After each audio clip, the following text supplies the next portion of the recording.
What advice do you guys have about hiring family members? Oh, don't do it, Julie. Don't do it. Oh my God. Help, help. Welcome to Business Growth Central with the Bottrells. The father and son's team who built dozens of seven-figure businesses. And generated over £100 million in sales. And since 2010, we've run Entrepreneur Circle, the UK's largest organisation helping businesses to grow. Every week we're sharing practical tactics, Swipeable strategies. And powerful nuggets to help you to grow your business. This is Business Growth Central. with the Bottrells. Yeah, well, welcome back to Business Growth Central. As always, I'm Nigel Bottrell, the cold-infused founder of Entrepreneur Circle. I'm Cameron Bottrell, the warm and toasty managing director here at Entrepreneur Circle. And I'm Elliott Bottrell, the Chief Marketing Officer here at Entrepreneur Circle. And you are the goddamn healthiest one of the lot of us, aren't you? Immune system to the max. Please excuse the sniffles. Hopefully we'll hold the coughs back. Oh, God. God. I don't think you can't. Podcasts can't be contagious, can they? No. Not in a literal sense. They can be gross, though, so let's try not to sniffle and sneeze Let's all over. respect our viewers' ears. Goodness gracious. Okay. Oh, wow. Yes. Let's dive in, shall we? Some business growth.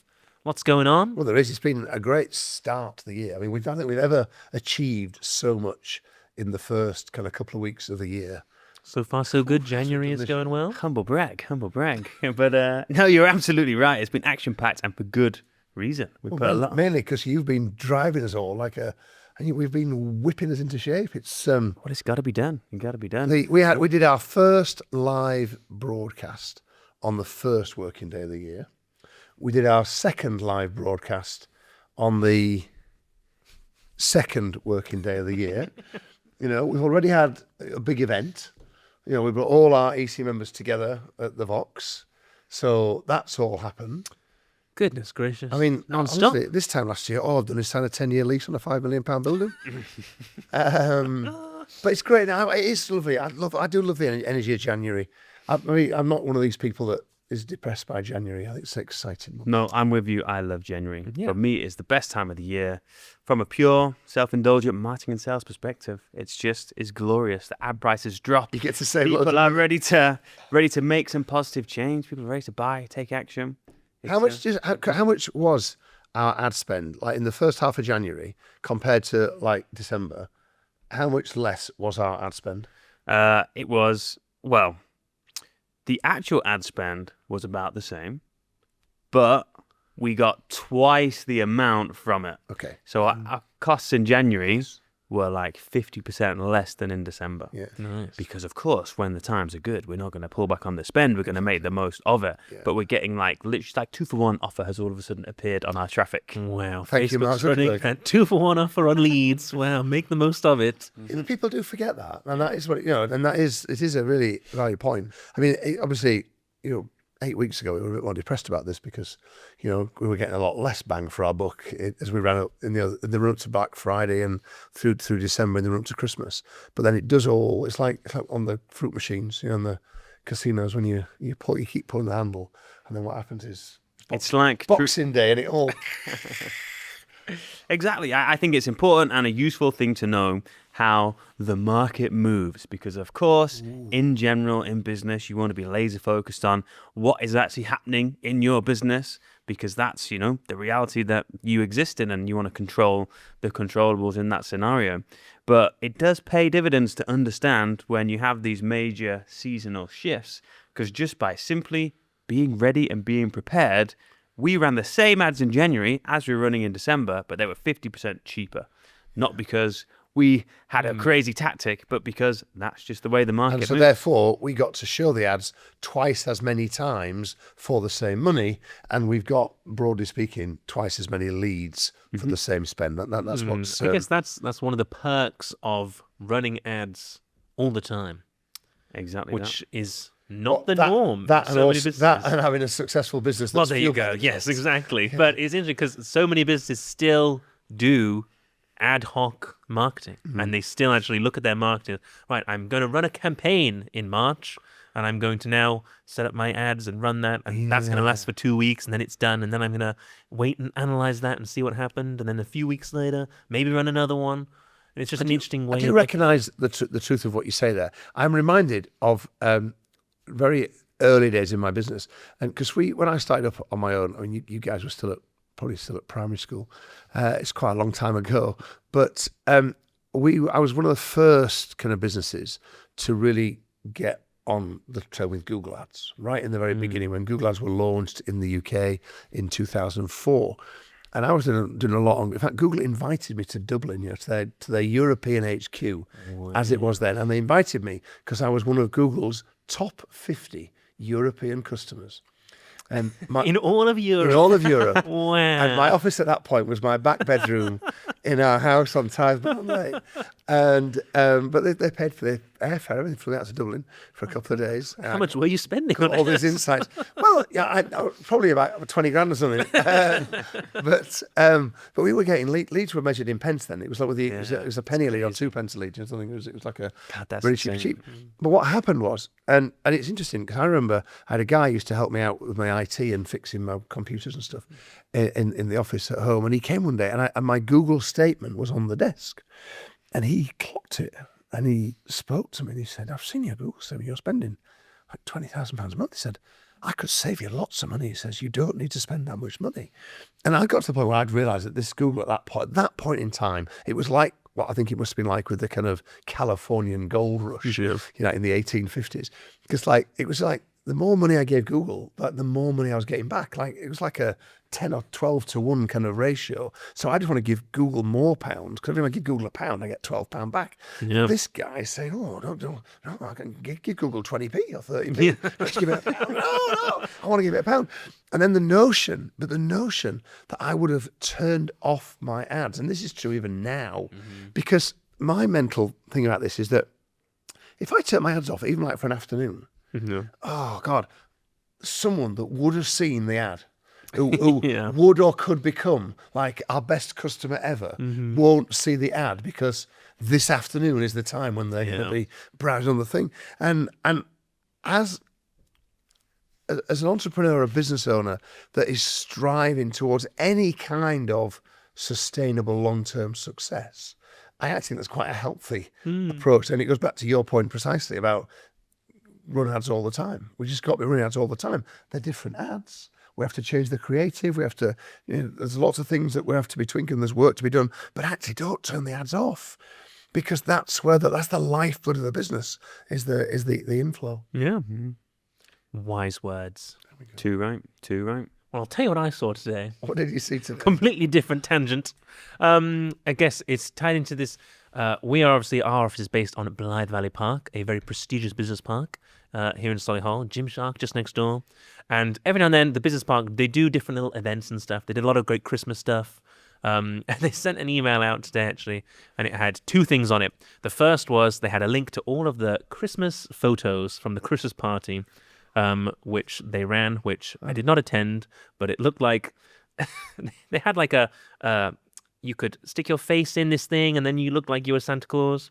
And I clicked it to see what was going on, and some of these people did not make very jolly Santa Clauses. They looked like they'd been forced into this thing, which was, interesting. But then the other thing on this email was that they were letting us know 2 things. First, there was a pizza van on site next Thursday. Well, hey, pizza's there if you want it. You can see how prestigious this business park is now, just from these artisan pizzas. I'll say artisan pizzas. But then the second thing was that they were letting us know that next Tuesday they have a masseuse in the business park office, and if anyone wants a free 20-minute massage, they can come on down to the business park office and get themselves a little massage.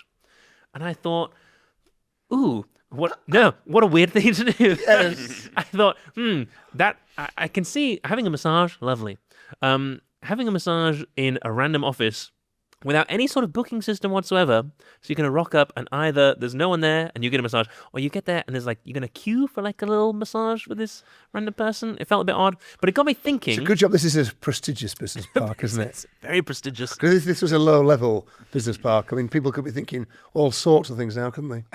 I think it's just Let's have a massage. Just shoulders and upper back only. But it's got me thinking about different employee and office perks. Oh, yeah. Because actually, I've mentioned the office masseuse to a few people, Yes. and whilst they don't like the idea of a kind of pseudo public masseuse, the idea of getting a masseuse to come here to our office, which is obviously why they're there at the business park. That's what they do. Their business is they go into offices for the day, and your staff can go and get a little massage. Okay. And a few people in our office were like, "Oh yes, get the masseuse in. We've, Let's have a little massage." we've got perks already. Well, we have lots of perks. We've got a defibrillator. A defibrillator. Listen, cometh the time. The It's like ultimate the perk. It's the most valuable perk any business has ever had. Hold on. Is that a requirement? Wow. Okay. Yes, I get. Let me update the Indeed job ads we've got out now. Perks defibrillator. We're good to go if you have a heart attack. No, but like an office masseuse, gosh. Obviously, we don't have masseuses at the moment. Thank you for Something to look clarifying. into Yet. But There are no plans to have an office masseuse. no plans for masseuses. Ignore him. But obviously, we have quite a lot of office perks. We do have a butler and a chef, and very nice coffee machines that are all there. On free vend and things like that. And obviously, we work a 4-day week, which is a tremendous perk. Some say that's the ultimate perk. Not as good as a defibrillator. Second only to a defibrillator. But even like office dogs. Obviously, there's 2 office dogs now. There are. My dog Chili comes in every now and then. And my dog Leo, the legendary Chihuahua. Yes. The teacup chihuahua. He's there in the cup, isn't he? Leo, come out. But I think it's interesting because, even though we have, lots of perks here, I think, people are still excited by the masseuse. People always want more. And yet there are some businesses who like almost resent the thought of office perks or perks for their staff. And there's almost like, I don't know, they think it's either a waste of money. Well, I famously left the employ of one fairly well-known entrepreneur for whom I worked for a fairly short period of time. It was measured in months, not years, but it was quite a few months. And I left that business because I wanted to employ, I had responsibility for a very large call centre with over 400 staff in it. And long story, these staff the service was awful. We had loads of customer complaints. We were on Watchdog. There was no training. I wanted to hire a team of 3 trainers to give training to the staff in this call centre. It would stop retention, stop people leaving as much as they were doing, improve customer service. And the response I got when I took this to the board for approval for these 3 trainers from the business owner was, why should I spend my money on those fuckwits? The fuckwits being his employees. And so in that regard, if you're looking for examples of business owners who do absolutely resent spending a penny of any kind on the staff, then you absolutely will find them. And I've worked with some of them. But, I do think, the world is changing and there's lots more employers now, much more enlightened than that particular gentleman was. And that is over 25 years ago now. But at the end of the day, for all of us running any kind of business of any kind of scale, if you're a one-man band, doesn't matter, clearly. It's all on you. But the minute you've got a team of people and they're talking to your customers, looking after your customers, doing things for your customers, then what I think we have to realise as business owners is that how we treat our staff is effectively setting the precedent for how our staff are going to treat our customers. Because if we don't care about those fuckwits, then why would those fuckwits care about our customers? Yeah. And if they don't care about our customers, where's the business going to end up? So that's the first reason why I think it's a smart thing to do. And, if this is all a way of buttering me up to sort you out a massage once a week, and, there are other ways you could have done it, but I am open to considering that. But then the second thing then is from a much more personal perspective as a business owner, because what we all know when we're running our businesses is that arguably like the most valuable thing, more useful even than a defibrillator, is when you've got someone working on your team who is really good, does great work and gives a shit. They're super duper valuable. Now, when you've got people in that situation, why would you not do all you can to ensure that they stay with you. Mm-hmm. Why would you not? Because that's where all the things you talked about, Yeah. like the 4-day week. You know, I mean, the butler's a bit of a longer story. The chef's a bit different as well. You know, but the coffee machines for sure. Yeah. You know, the Christmas parties that we do, the fleet of cars that we've got now, which has grown again this month. I see. Yeah. You've seen those new Cupras? They're so nice. Andrew, our designer, has got a new one. He's very much in love with his new electric Cupra. Oh, lovely. It's Well done, definitely an Andrew. upgrade on his form, on his course that he had previously. But these things they're not us being altruistic or aren't we generous, are we? They're really smart bloody business decisions. It's like no one's like resigned from here for like a long time, Yeah. like many years. We've had to ask a couple to leave, but it's a very sticky organisation, and there's a number of reasons. People looking for simple answers to things are usually disappointed. So there's lots of reasons why we're a sticky organisation. But one of the elements in it is that we do give a shit about our people, and I think they do recognise that. And we do spend money that arguably, if we were led by a board of accountants, you need to pay for the masseuse, defibrillator. What are you thinking? Yeah, very, very true. And I think the perks do actually come in clutch quite a lot, because in our simplistic minds, especially for the business owners that are listening, a lot of business owners can be very financially driven. As one of the big drivers for starting a business is the financial gains that you stand to get. And therefore, it's sometimes we can distill it down and we think that everyone is purely driven by their salary and what we're paying them, and that's the main driver. But in a lot of cases, whilst there absolutely are people that are, and that's totally fine, a lot of people care about a lot of other stuff. Yes. And actually, by having an array of perks, whether it is how they're looked after and them getting nice lunches when they're here, or it is getting their car taken care of, all of which, tax deductible business expenses at the end of the day, but that go a long way in helping them have a better life, that actually would make them way more stickier to the company than just increasing the salaries. And so I remember that really opened my eyes, because I did some work with a culture consultant a very long time ago. Yeah, I remember that. And as part of the whole process, which was a whole story for another day, but he just made me sit down with all of my team and actually ask them, like, what motivates you? What are your drivers? And the array was just so eye-opening. Because, of course, I had a few that they just have strict financial targets they want to hit. Money, And money, so therefore, money. creating a pathway for them to do that was the right way. But for others, it was completely different. Wish I had a massage at work, for instance. That's my sole motivating factor. Exactly. Getting massaged.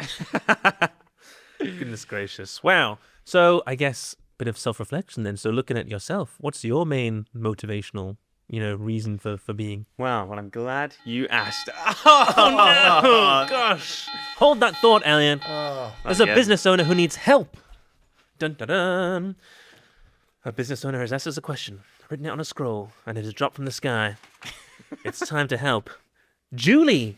Ooh. Hi, Julie. Shaking Stevens sang a song about her once. If you know, no. Take your word for it.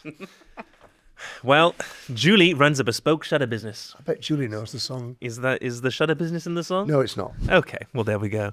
Well, Julie says, I am hiring for a new account manager. Yay. And my sister has asked if she can apply. She's between jobs at the minute, so could do with a helping hand. You're all family and work well together. Brackets, or so it seems.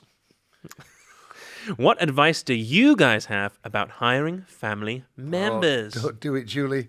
Don't do it. Oh, my God. Help, help. Get me out. That's Get me a out. few, honestly. Control yourself. Electrocute him. Wow, what a great question. It is a good question. I feel like the three of us are probably well equipped to answer that question. Given you are correct, Julie, we are indeed family members. It is not coincidence that all our surnames are the same. Mm-hmm. So I guess I have a lot of thoughts on this Thought you might. because I consider myself somewhat of a pioneer. Massages at work. No, not even about the massages. Well, only because I remember when I applied to work here. Oh, goodness me. I remember this. My pseudo origin story. On a scale of 1 to 10, how reluctant was your father to employ you? Well, probably about a 12, I would say. Oh my God. And I True. think, it's interesting because, well, I'll briefly tell the story to provide some context, I think, because I was at university studying what was a rather pointless degree in management and entrepreneurship. But I had a placement year, and I wanted to do something practical in my placement year because all through university we're doing all this boring theoretical stuff about things that aren't even business. And so I wanted to go somewhere where I could actually get stuck in and do some real business stuff. And so I was thinking and trying to find somewhere where I could actually do that. And I found, a few different places, looked a bit interesting. The university was pushing you very hard down like consultancy and KPMG and stuff like that. But when you do your placement year at somewhere like KPMG or EY or places like that, you end up basically just being someone else's little spreadsheet monkey, and you just get sent files to turn into spreadsheets and do stuff like that, which isn't really business. It's not what I wanted to do. There's no massages in There's no massages at Deloitte or KPMG that I know of. And so I was thinking, and obviously I was well aware that at this point here, Entrepreneur Circle existed, that was your business, and that it basically fit all the criteria for what I wanted to do. Go in somewhere where I could have a bit of impact, see what's going on, experience business for real. And so I remember bringing it up on one, I think it was like a family lunch or something. I was back at home from Lancaster and teaching away, and I think you'd asked or someone had asked, oh, how's your hunt for a placement going? And I kind of said in kind of a pseudo-jokey tone, oh, yeah, well, gosh, I was thinking maybe I'm actually doing it at an Entrepreneur Circle, because it would tick all the boxes. And I remember you didn't even look up. You're like eating your lasagna or something. I just like, no. Like didn't even reference it. No, just kidding. Oh, just a silly idea. And I went back and forth and stuff like that. And like weeks went by, and I'm looking for this placement, and it's getting pretty close to the cutoff now. And there's plenty of places where I could go to just have a random job, but not where it would actually be helpful or useful. So can I take over the story at this point? Please do. So, because I was the notion of Cameron coming to work in the business, I thought that would be a disaster. I thought that's the last thing that. That needs some context. Yeah, no. Not due to his abilities. It would just be, for all sorts of reasons, the wrong thing to do. I'll come on to it in a moment or two. And this was in 2014, so it's a long time ago. It's 12 years ago, is this? And on this particular week, I had a planning session with my leadership team on a Friday afternoon. This is pre the 4-day week. And it was a very disappointing meeting, this meeting. And I was feeling a little bit fed up and about things. And I went down to my desk, and this parcel had arrived for me in the office, this box. And private and confidential. It was quite a large box, quite narrow, not very deep, but quite large box. And so I opened this box up, and private and confidential for Nigel, Bottle's Eyes Only. And inside this box is an A3 size hard-backed book. And the cover is all blank. I opened this book up, and inside on the first page there's a letter, and the letter said something on the lines of, "Dear Nigel, we both know that Entrepreneur Circle would be the ideal place for me to do my placement year. It is extremely inconvenient to me that you are the owner and run this business, and I know how reluctant you are to let me in this business, but I'm hoping that you will reconsider your decision," brackets, as expressed over lasagna, when you said no. And to help you, I've put this book together. It contains 101 reasons of why I would be like the best intern ever for your business. And literally every page of this book that's all been bound up and produced had a different reason. There were 101 reasons why Cameron should be given this internship, and which did amuse me. And I did. Some were better than others. I did find it. It was an interesting thing, but it didn't move me still. So you still weren't going to come at that point. Well, the truth of it. Switch angles now. Back to Cameron's perspective. Sat in Lancaster, student dorms, has gone out of his way to come up with 101 reasons why he should work at this business. Pre-ChatGPT. Pre-ChatGPT, or just typing away on my own mind, and some were excellent because it's like, oh, they're youthful insight that I could bring, and I've got this idea and that idea, and some were just like, I'd be based at home, so would be available for babysitting, and like the whole spectrum of reasons. 101's a lot, so. But then, take that off to the printers at university, get it properly bound. They normally only do PhDs and theses, but this A3 thing properly bound, posted, using all my skill and judgment on direct mail to, mark it up and make it exciting for you to open. Sent it off in the post. Sat and waited. Ooh, it's arrived today. Ooh, waiting for the phone call, waiting for the text message. Ooh, maybe the post is late. Maybe it'll be there tomorrow. Nothing going on. Ooh. It's been like 4 days now. What's going on? I remember I was like, gosh, did it not arrive? Whatever. And so I remember I texted you and I was like, did you get anything in the post recently? And you just reply, and you reply. I'm sure it was basically like, yes, got it. The answer's still no. So I was like, oh no. It was really expensive to get that bound and posted and sent off. And I was like, oh my goodness, that's so disappointing. So then we hit the weekend. Mm-hmm. And on the Saturday afternoon, I was taking the youngest sibling, Fabian, who's now 19. This is 12 years ago, so he was 7. Mm-hmm. And I was taking him to Villa Park to one of his first football matches. There's just me and him, and we went to see Aston Villa. And we got in the stadium, we were there about 10 minutes to kick off. Teams haven't come out yet. And he's eating some chocolate or something. So I'll just pull my phone out and I'll just check my emails. And this email's popped into my inbox at middle of the afternoon on a Saturday afternoon from Cameron. And it just says, part 2 of my application. And I opened it up and there's a 3-page PDF. And it headed up my, it was phrased something along the lines of, my strategic plan for the long-term success of Entrepreneur Circle.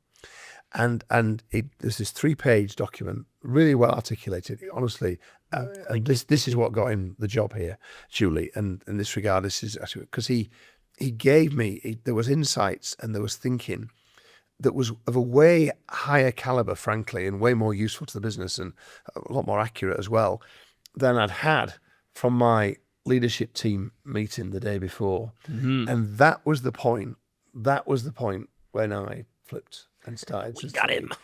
I would actually allow you to come. But then we had a conversation, and you remember? Yep. And the conversation went something along the lines of, look, if you come and work here, everyone will believe that you're only here because you're my son. Mm-hmm. So their assumptions will be that that's the only reason that you're here. They'll think that you're going to kind of snitch on them and grass on them, so they won't move here. That you'll have to be twice as good as everybody else to even being thought of as normal. You can't ever win kind of employee of the month. Are you really sure you want this? Or because, oh, by the way, if you do fuck this up, I will fire you because the business is way more important than that. And we'll come on to that in a minute, Julie, for your answer as well. So we had the frank and open discussion, didn't we? Mm-hmm. Very much so. And you started, in the summer of that year, and on what was intended to be a 12-month placement from June through to June. Yeah. And you're still here. Can't get rid of me. 12 months has turned into 12 years. But that's literally true, isn't it? Because you didn't actually go back for your final... Well, you did go back for your final year of uni. Oh, that final year uni accommodation was the most expensive per night accommodation of my life. We had to manage your mother well with this, didn't we, as well? Yeah. But... And ironically, when I first started, I was doing very basic data entry, the exact thing I was trying to avoid at all these other places. But from lowly intern, then after like a month of that, into like the marketing team and taking more active roles, this, that, and the other. And so it grew. And I think that I was very aware of everything that you had told me in that conversation after that. And I think that, there's a clear distinction in my way of thinking than other people, in that I wanted to work in this business because of what the business was and what the business did, not because it was your business. Yeah. And that was, but like you said, part of what I said in the letter was like, listen, I know that you think I just want to work at my dad's business because it's like an easy ride. street, That's yeah. the opposite situation. It would be so much easier for me and better for me if if this was not your business. If anyone else had this business, it'd be great. And you know what? I'd already have the job by now. But because it's you, like that's actually inconvenient for what I'm trying to do here. Which is true. And I think that when it comes to hiring family or even friends or anything like that, I think that their decision-making process and why they're doing this Yes. is really important. Yes. Because if they're doing it because actually the role and the business itself is a good fit for them, or are they doing it because they think it's an easy way? And this is where it comes back get in. to Julie's question, because Yes. you're absolutely right. And that's actually, it's quite it's quite an interesting story we've just told there, but it's everything we just said there is absolutely true. And obviously, had I known at the beginning how things would turn out and how effective and impactful you would be, maybe I would have made the decision a bit quicker and a bit sooner. But I don't, looking back, I was absolutely right to handle it in the way I did. And Julie, I think there's a few things in your question. I'm just looking at the specific wording here. So you say, I've got hiring for a new account manager. My sister has asked if she can apply. So that's a helpful thing, Julie, at the starting point, because applying for a job is a very low bar. So it almost instantly you can say, yes, you can apply. Of course you can apply. So she can apply like everybody else for the job. There's no issue with that at all. What you then got to say, Julie, is that she's between jobs at the minute.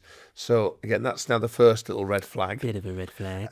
So could do with a helping hand. That's the biggest fucking red flag, Julie. What you're thinking, your business does not exist to give your sister a helping hand. Your business exists, Julie, to look after your customers and to provide, the lifestyle and the profitability that you and your family and other people that depend on you, require of it. Its purpose is not to give your sister a helping hand in the same way that my business back in 2014 wasn't to give my son an internship for 12 months. And so you need to be very, very careful here. So absolutely let her apply, but advertise the job and put her in the process and find the best person for the role that you've got, Julie. That's the key thing. Because that's what will ensure your kind of long-term success. And we have seen, and I do think, I'm full of gratitude. It's a lovely thing to be able to come to work every day with my two boys. And although actually we don't spend a huge amount of time together, but actually it's very rewarding and it's very fulfilling. And I'm very proud of them and what they're doing and how they deliver into the. It's getting a bit emotional. Defibrillator. I'm jesting, but it's true. Is all of that. But I'm so full of gratitude because of what we've got and how we got here. But we got here, Julie, because I promise you, neither of them are here because of their birthright, as it were. It's not the royal family, for fuck's sake. You don't get to be MD because you were the firstborn. It's true though. It's really important. In the same way, you don't get to become Julie's account manager because you're a sister who's between jobs. That's the flawed bit of thinking that would happen here. Let her apply, and if she's the best candidate, have the conversation like Cameron and I did that says, listen, you can come on board here, but this is my business. And if you fuck this up or it all goes wrong, I will fire you. Because and you need to have that conversation up front, by the way. It has to be explicit and said, and it has been between all of us. Oh, yeah. And because there are other people it's not the only people in the family. My sister works in the business as well. Yeah. That was an interesting one that came on. That's about 8 years. She's been with us now. But I had a similar conversation. And she's great. She's fantastic. Does her bit under the radar for lots of purposes, but she's highly reliable, completely dependable, 100% trustworthy, and it works really, really well because we hired it in the right way. And she's not there because she's my sister. There are times when it becomes really helpful having your family members around you. If the relationships are right, because what there is complete trust between us. Yeah. And that means we can talk about things and we can make decisions in a way that I think it would be impossible for a non-familial kind of entity to make that happen. So there are absolutely plus sides to it.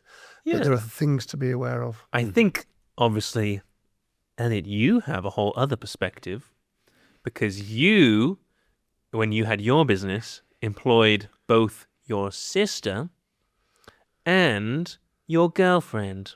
Indeed. Which is a whole other side of it. Indeed, double whammy. Yeah. And so I think your absolutely right. And the trick is to not get lazy and look to hire a family member because they're there and they're available and you think they'll do okay. You want to, as Nigel has rightly said, put them through a hiring process alongside other people. And then if they genuinely are a good candidate, then take the risk. Now, what I think it's also useful for us to share, if you do go down this route, are some of the implications of it and what the pros are and what the cons are. Because there are many of both. But I will say so in my agency, we needed to hire a creative director at one point to help us produce all of our adverts and landing pages and whatnot. And as it happens, my sister was on her placement year and was looking around trying to find something to do. And I really needed some help, and she was a creative. And so I pitched her on it, and she joined the team. And that worked tremendously for many years because me and her, we get on very well. And she was very good.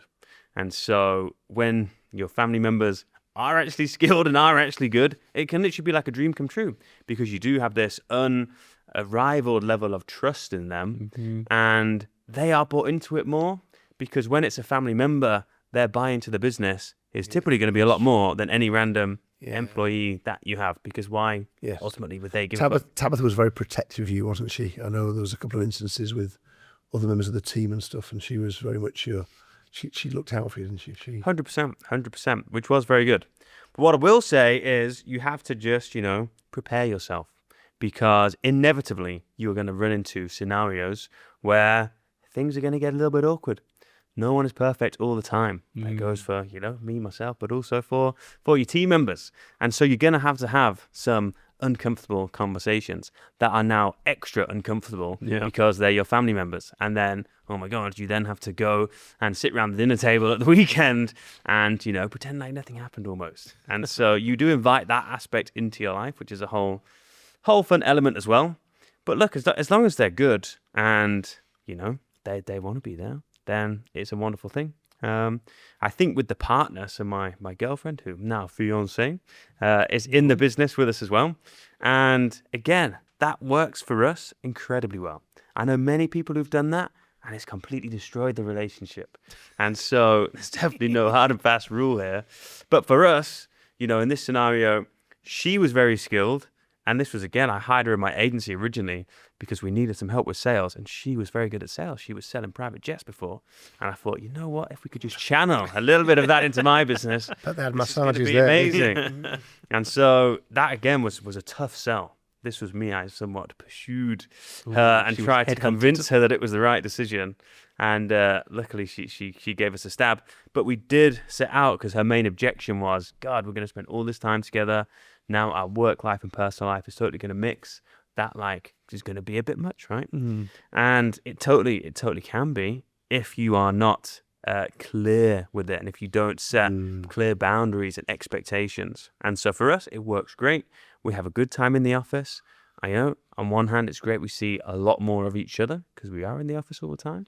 And again, we can talk about things outside of work because we know a lot about what each other are doing. But yeah, on the flip side, sometimes you have a stressful week at work, then that is carried home. And so it can be a little bit of a challenge. So pros and cons, I think if they're good and you put them through the process, then absolutely consider it.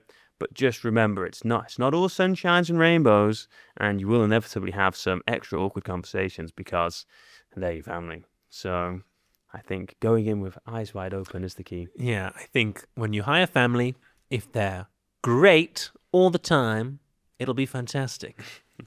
But if they're not great, if they drop the ball, or if they're, if they disappoint you, if they let you down, if they, piss off some customers, or, lose you some big business or something, then you've just got to think about how you're going to handle that situation, because you're right in that there's different layers and levels to it. I had one of my mastermind members had a situation last year whereby his daughter works in the business, very, very good, very dependable in the business, and works very well. And her husband also works in the business, or at least he did until fairly recently, when the daughter's husband's affair with the head of HR was My uncovered. God. Oh, damn.